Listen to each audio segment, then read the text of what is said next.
E hoje connosco, para comentar alguns destes destaques, está o jornalista Ricardo Jorge Pinto. Ricardo, bem-vindo. Olá, Vamos começar aqui pela greve dos motoristas para te perguntar como é que, a partir do momento em que estamos, o Governo vai ter de gerir isto, porque temos, de um lado, um sindicato a suspender a greve, do outro lado, outro sindicato, o Sindicato Nacional, a dizer que mantém a greve, ainda que esteja aberto para o diálogo, e havendo aqui duas equações que podem ser questionáveis. Por um lado, o Governo predispôs-se esta quinta-feira a falar com uma das partes e a não falar com a outra. Sim. Por outro lado, a Antram recusou reunir com o Sindicato Nacional, mas aceitou à noite reunir com o Sindicato Independente. É verdade. Há aqui várias variáveis que vão ter um papel muito importante no desenlace de tudo isto, que é imprevisível. É verdade, e os jornais fazem eco disso, as palavras usadas são encurralaram, isolaram. O Sindicato dos Transportadores dos Motoristas de Matérias Perigosas estão claramente agora mais isolados. Mas isso pode ser, por um lado, um sinal de fraqueza, isto é, pode levá-los realmente a desistir, como pode levá-los a medidas ainda mais duras e a prolongar esta mesma greve, que foi, de resto, marcada sem prazo determinado. E, portanto, há aqui ainda em aberto todas as possibilidades. O Governo claramente tomou uma das partes contra outra, contra este sindicato que mantém ainda a greve, com argumentos que, por um lado, são entendíveis, isto é, garantir aquilo que é normalidade, tentar proteger os cidadãos que não têm culpa deste conflito e que devem ser preservados, e eu acho que desse ponto de vista o Governo tem feito um bom trabalho, mas há aqui outra coisa que depois é questionável, que é o papel do Governo enquanto mediador, e na verdade, enquanto mediador, ele parece-me estar mais encostado à Antram do que a este sindicato. A estratégia do Governo foi isolar e enfraquecer o Sindicato Nacional dos Motoristas. Sim, e aliás o próprio Ministro e o Secretário de Estado do Emprego, se não me engano, vieram dizer isso de forma muito clara. Querem que haja o fim desta greve. E ao dizerem isso estão, no fundo, a mostrar que não estão a ser imparciais, porque, na verdade, aquilo que o sindicato que mantém a greve quer é exatamente uma série de requisitos que a Antram lhe está aparentemente a querer negar. Agora, a verdade é que os portugueses não conseguem sequer entender já a razão desta greve. E o Partido Comunista, que é sempre um partido muito próximo dos trabalhadores e que, de resto, no comício de quinta-feira veio dizer isso mesmo, a nossa preocupação é o bem-estar dos trabalhadores, mas imediatamente acrescenta que está aqui a haver uma instrumentalização dos pretextos com fins políticos que acabam por beneficiar o próprio Governo e, se calhar, prejudicar os próprios trabalhadores. E eu acho que Jerónimo de Sousa foi muito sensato nessa declaração, ao desmontar, no fundo, aquilo que é uma aparente instrumentalização destes pretextos para a greve, que levam depois, exatamente, os portugueses a não compreender as razões que estão por detrás desta paralisação e que pode afetar, já está a afetar de alguma maneira, embora por causa dos serviços mínimos, da requisição civil, os efeitos ainda não são muito notados, mas a verdade é que se esta greve se prolongar, esses efeitos vão afetar milhões de pessoas. Ora, e milhões de pessoas que poderiam perfeitamente estar ao lado destes trabalhadores, mas que, me parece, cada vez mais não estão. Vamos então admitir que esta sexta-feira, às 9 da manhã, quando o Sindicato Nacional fizer a conferência de imprensa para comentar a desconvocação da greve por parte do outro sindicato, que mantém aquilo que tem dito até agora. Mantemos a greve, continuamos abertos ao diálogo. Como é que o Governo gera isto? Porque nós ouvíamos o Ministro das Infraestruturas alegar que não há condições para uma mediação por parte do Governo enquanto não for desconvocada a greve. Sim. Não é verdade que seja impossível negociar em contexto de greve. Mas o problema é que a Antram não quer. E o Governo, desse ponto de vista, repetiu os argumentos da Antram. A Antram disse que enquanto houver greve não há negociação e o Governo veio dizer, então, enquanto mantiverem a greve, não podemos sequer ser mediadores. O que é quase uma verdade lá para a Alice. Isto é, se uma das partes não quer negociar, por muito que o Governo queira ser mediador, não vai conseguir.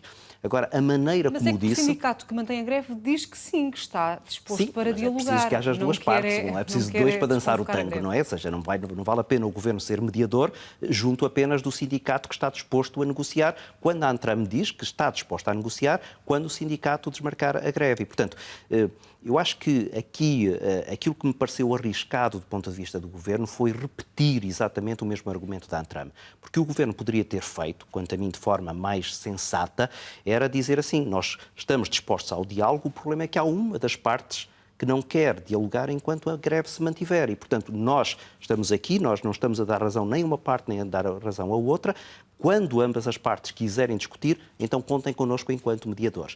Mas, politicamente, a verdade é que o Partido Socialista, o governo do Partido Socialista, se quis manter sempre numa posição algo até musculada de oposição a esta mesma greve.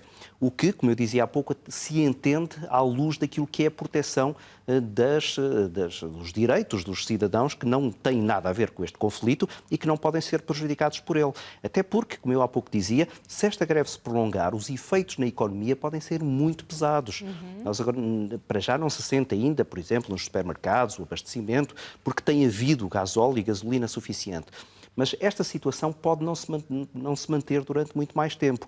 E aí todas as pessoas vão perceber no seu próprio bolso as dificuldades desta greve e o Governo, certamente, porque tem até eleições dentro de muito pouco, não estará disposto a sofrer essas consequências. Vamos inverter o cenário e equacionar aqui o cenário mais otimista, que é, por alguma razão, o Sindicato Nacional acaba por desconvocar também a greve. Nessa circunstância, em base de negociações, o que é que terá de ser salvaguardado junto dos sindicatos para não acontecer aquilo que aconteceu desta vez? Em maio tinha havido um entendimento que não impediu a realização desta greve nesta altura. O que é que nos garante a nós que daqui a um mês, 2, 3, lá para próximo das eleições, isto não volta a acontecer, se eventualmente houver a desconvocação da greve pelos dois sindicatos e... Pois, não temos nenhuma garantia e por isso é que eu dizia que isto é tudo muito imprevisível, até porque os protagonistas que estão por detrás desta greve, já se percebeu, têm atitudes muitas vezes que não são as mais racionais. E isso leva qualquer analista, como eu, a ficar um pouco perplexo e a ter muita dificuldade em fazer essas previsões que tu estás a pedir. Porque a verdade é que, já em abril, depois daquela negociação, se esperava que a situação tivesse sido mantida. Agora, uma das partes diz que o acordo nem sequer foi mantido, o acordo nem sequer foi respeitado. Ora, não vale de nada, como tu dizes muito bem, que volta agora a haver um entendimento se esse acordo depois não for respeitado e daqui a 2 ou 3 meses voltarmos a ter uma situação desta. Se houver negociações, elas terão de ser feitas com novos protagonistas ou os atuais poderão, enfim... Já começaram a surgir novos protagonistas agora, num sinal claro de que aquelas figuras que eram os grandes protagonistas estão agora a cair um pouco em desconsideração, descrédito, se calhar até mesmo, e a necessitar de outros rostos para esta mesma negociação. Agora, também é verdade que, quer de um lado, quer do outro, há posições que para já não mostram nenhuma flexibilidade e, portanto, não é também a mudança de rostos que garante alguma mudança de posição por parte destas partes que devem encontrar uma solução. Agora, eu volto a dizer, o importante aqui era que quem está a colocar esta greve, por um lado, esclareça claramente quais são as condições que tem em cima da mesa e que quer ver atendidas, que a outra parte diga exatamente até onde é que pode ir, para que, se a greve se prolongar, haja um entendimento mínimo das razões que estão por detrás desses prejuízos que vão ser causados à economia e aos portugueses. Olhamos para o económico, a falar aqui de outras greves, as greves consecutivas dos estivadores, que já provocaram quebras de 25%, perdas de 9 milhões de euros e que já puseram em causa investimentos de 550 milhões.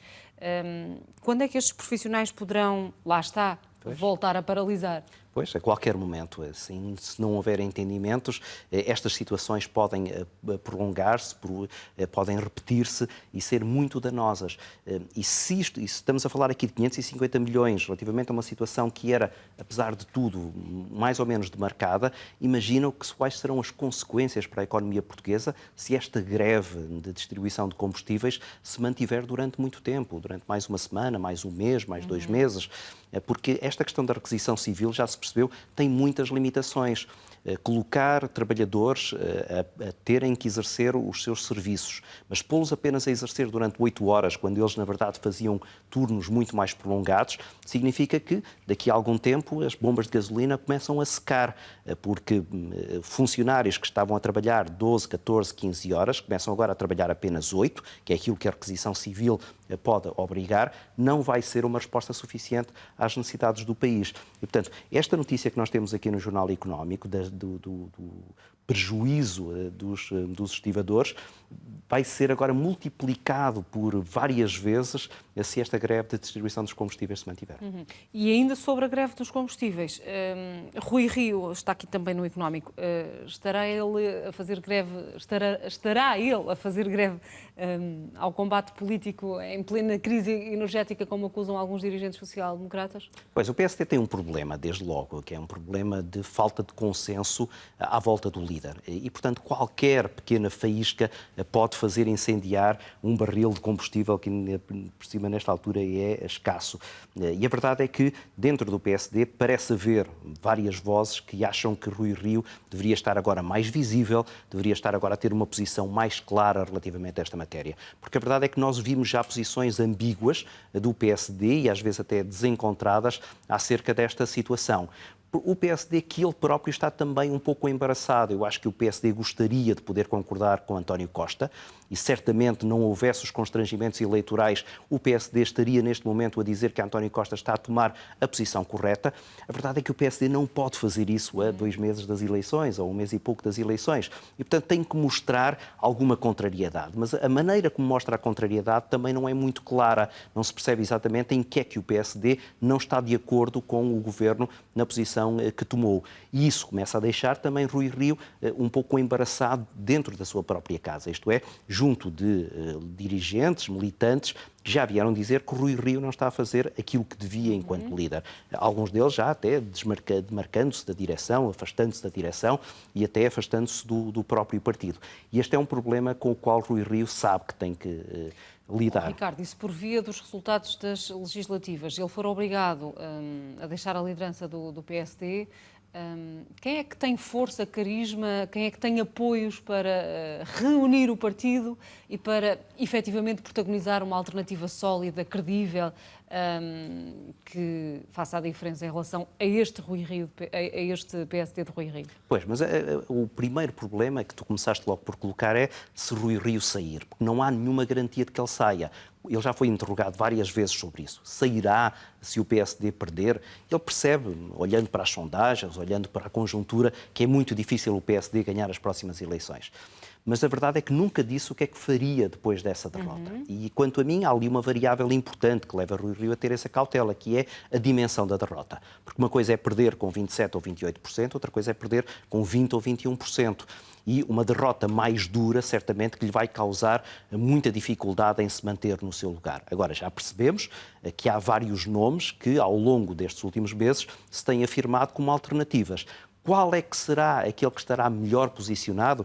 É muito difícil dizê-lo neste momento, até porque nós não sabemos exatamente qual é que será a configuração política nessa altura. É preciso saber se o PS ganhou com maioria absoluta ou sem maioria absoluta, é preciso saber se a esquerda está com muito mais votos do que a direita, é preciso saber qual o resultado do CDS. Enfim, há ali uma série de questões que, quanto a mim, vão contar muito para saber se será um Pedro Duarte ou se será um Luís Montenegro a tomar conta do partido. Olhamos para este título do Público. Surpreende que o Partido Socialista seja o partido que possa vir a gastar mais nas eleições da Madeira? Surpreende, porque tradicionalmente este era um dos redutos do PSD. O PSD está ali no poder há muitos anos, teve ali sempre um controle muito forte e fazia sempre um grande investimento nesta campanha. Ou quando não fazia era porque não precisava, na altura em que Alberto João Jardim dominava claramente essas eleições. Esta aposta do Partido Socialista é uma aposta que está claramente a dizer que isto é uma espécie de antecâmara muito próxima das eleições legislativas e que se o PS eventualmente ganhar na Madeira, o tal reduto social-democrata, isso pode ser uma alavanca muito importante para as legislativas. Depois temos aqui o Negócios a dizer-nos que o PIB cresceu, onde é que ele está? Está aqui, mais de 8% durante a legislatura, sendo certo que o Partido Socialista vai usar os argumentos económicos durante a campanha. E eles não serão, pergunto, suficientes para dar uma maioria ao PS? Sim, mas a parte económica é sempre muito importante e conta muito na psicologia do eleitor no momento em que ele vai votar. Agora, sem querer ajudar a oposição, há vários argumentos para rebater isto. Por exemplo, chamar a atenção para outros países europeus que durante este mesmo período cresceram muito acima dos 10%. Basta olhar aqui para o lado, para a Espanha, que cresceu acima dos 10% durante este período em que Portugal cresceu 8%. Agora, quase que apostaria que vai haver duas reações. A reação à esquerda, que vai dizer, então, se crescemos tanto, porque é que não estamos a fazer mais investimento público? E a reação à direita, de dizer que crescemos menos do que aquilo que deveríamos crescer, comparando exatamente com outros países europeus, nomeadamente os países do leste, que estão a crescer a 2 dígitos ao longo deste período. Agora, é verdade que este crescimento de 8%, comparando com os crescimentos do PIB em anos anteriores, é claramente um grande trunfo para António Costa. Comentário também a esta afirmação de Jerónimo de Sousa na primeira página do I, dizendo ele que não há governo apoiado pela CDU. Como é que tu interpretas isto? O Partido Comunista já deu claramente um sinal de que não haverá uma nova geringonça e de que mesmo este governo de António Costa não é um governo apoiado pelo Partido Comunista, é um governo que parlamentarmente tem, relativamente a um conjunto de matérias, o acordo comunista relativamente a essas questões. Agora, o sinal que me parece mais evidente, e esta frase parece muito relevante, é dizer a António Costa que na próxima legislatura, não havendo uma maioria absoluta, a CDU, o Partido Comunista, não será um aliado fácil, como foi, sobretudo numa fase inicial da legislatura que agora está a chegar ao fim. E por último, Ricardo, vamos aqui às questões relacionadas com os imigrantes. Temos 6 países dispostos a receber os 147 que foram resgatados pelo navio humanitário Open Arms.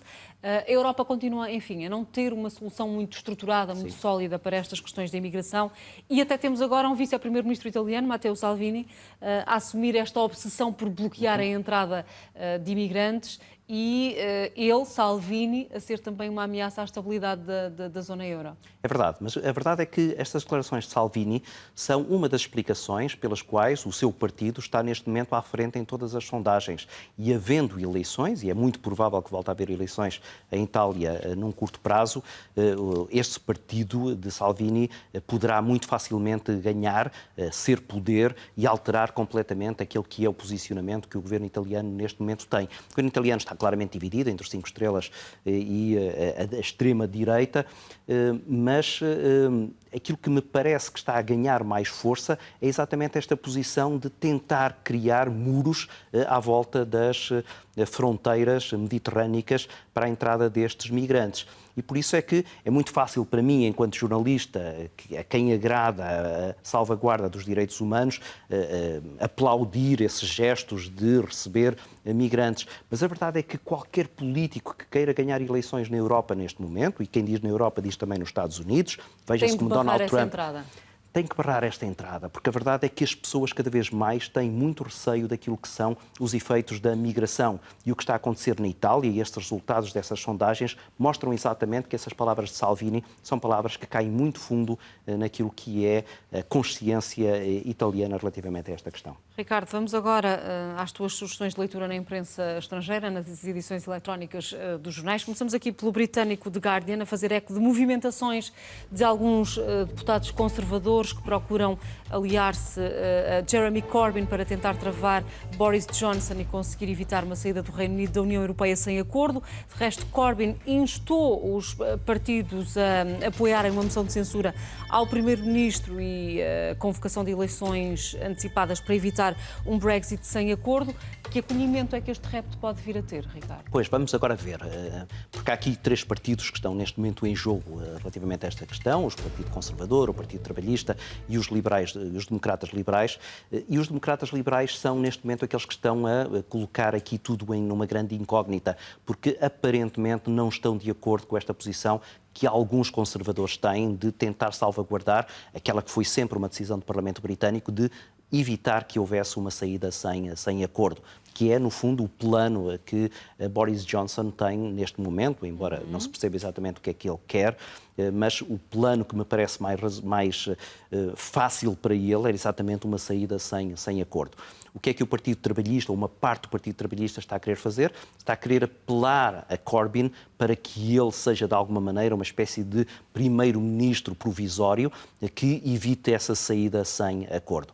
Agora, o problema é que, para isso, em primeiro lugar, Corbyn precisava de um apoio claro do seu próprio partido, e não o tem nestas circunstâncias, e depois precisava que o Partido Conservador estivesse muito também ao lado destes deputados que mostraram esta intenção, e o Partido Conservador está muito dividido, como estão também os democratas liberais. E, portanto, isto parece-me ser uma boa intenção, na medida em que todos concordam que uma saída sem acordo será prejudicial quer para a Europa, quer para o Reino Unido, mas me parece cada vez mais provável que haja mesmo uma saída sem acordo. E com Boris Johnson à frente do governo britânico, essa vai ser muito provavelmente a única solução. Vamos imaginar que o governo britânico cai, que há eleições antecipadas, que o Partido Trabalhista cumpre esse compromisso que já assumiu publicamente de fazer uma consulta pública sobre os termos da saída da União Europeia, incluindo a opção de permanência na União. Sim. Que receptividade é que essa consulta pública, ou o que resultar dessa consulta pública e das negociações decorrentes dessa consulta pública, que receptividade é que tudo isso pode ter junto das instituições europeias? É difícil dizer, porque a campanha eleitoral iria, neste momento, baralhar tudo, muito provavelmente. Os argumentos apresentados poderiam ter maior ou menor acolhimento junto dos eleitores.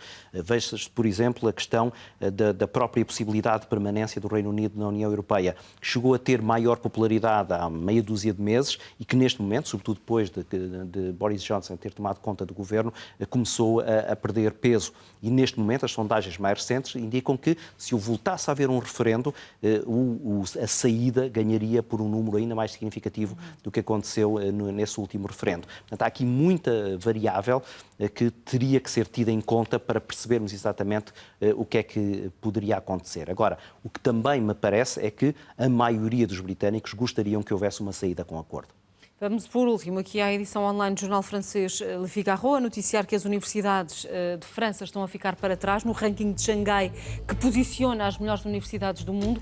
Apenas 3 estabelecimentos franceses estão no topo, ou melhor, estão no top 100 deste ranking este ano, sendo que as universidades americanas monopolizam os primeiros lugares da lista. E depois, no site do próprio ranking de Xangai, podemos ver que Portugal tem 6 universidades nesse top mundial. São as universidades de Lisboa, do Porto, a Nova de Lisboa, a Universidade do Minho, a de Coimbra e a de Aveiro. No top 1000, mas aí já não é no top 1000. Comecemos pelas portuguesas. É satisfatório termos 6 neste ranking? É satisfatório, embora seja no top 1000, não é no tal top 100, onde top nós 100. não temos nenhuma universidade, mas é um número muito aceitável e, sobretudo, o que é relevante é que de ano para ano se tem subido nesse mesmo ranking. Portanto, as universidades portuguesas começam a marcar pontos num ranking que também é muito contestado, até porque as condições de avaliação nem sequer são muito consensuais.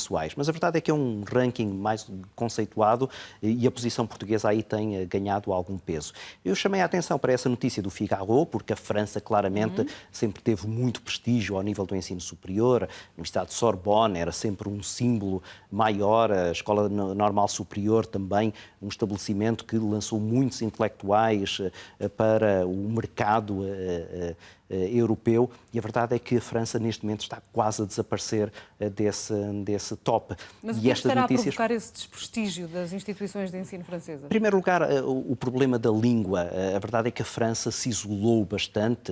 O francês era uma língua comum internacional, é cada vez mais agora uma língua falada por menos pessoas. E isso atrai menos estudantes estrangeiros, porque se tu olhares para as razões de sucesso das universidades americanas, como há pouco dizias, monopolizam, a verdade é que nessas universidades norte-americanas, a maioria, não sei se a maioria, mas uma parte muito importante da população estudantil não é sequer norte-americana, vem dos mais diferentes países, nomeadamente de Ásia.